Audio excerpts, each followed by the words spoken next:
ये डोर दो हिंजेस में उसे पकड़ के रखा हुआ, उसका वेट होगा डाउनवर्ड डायरेक्शन में, और वो कहाँ पे होगा, इस डोर का जो सेंटर होगा उसका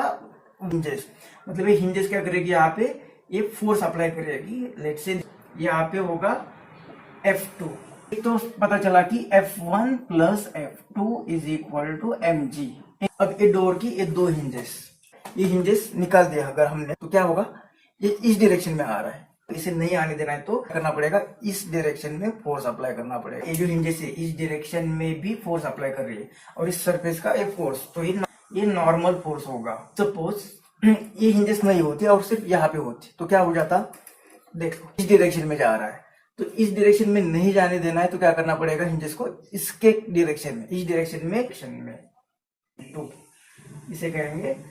मतलब हिंज डोर पर कितना फोर्स लगा रही है, तो दोनों का रिजल्टेंट जो होगा R, इतना फोर्स, दोनों का जो रिजल्टेंट होगा R, मतलब R फाइंड करना है हमें, R दोनों का सेम है, और ये नॉर्मल रिएक्शन फोर्स उसे लेफ्ट साइड में, राइट साइड में फोर्स लगा रहा है, और ये हिंज क्या कर रहे हैं लेफ्ट साइड में, तो ये राइट में नहीं जा रहा है, लेफ्ट में भी नहीं जा रहा है, इसका मतलब ये N1 और N2 भी क्या हो गए, ये N1 is equal to N2 रहेगा, इसे हम N कहते हैं।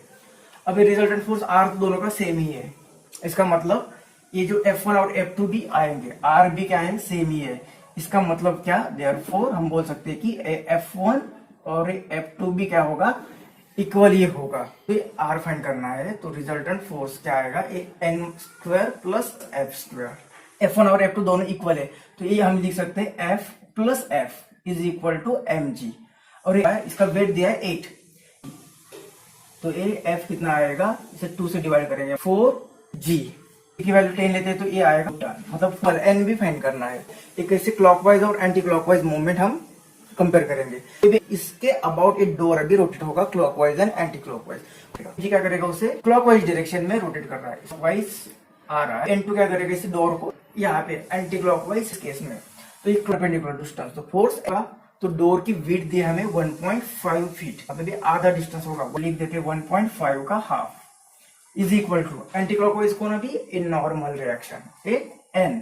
और इसका परपेंडिकुलर डिस्टेंस इससे, तो ये डिस्टेंस कितना होगा, तो इसकी पूरी लेंथ है 6 फीट, और ये हिंज कहाँ पे 1 फीट नीचे, और ये कहाँ पे 1 फीट ऊपर, तो ये 2 फीट तो चले गए, तो ये डिस्टेंस कितना होगा 4 फीट 8, और ये g और ये 4 की वैल्यू इतनी आ गई, तो इसमें पुट कर देते और हमें मिल जाएगा रिजल्टेंट। तो ये n और f की वैल्यू हमें मिल गई, तो n की वैल्यू 15 इसका स्क्वायर प्लस f की वैल्यू 14 का स्क्वायर, तो a 0 1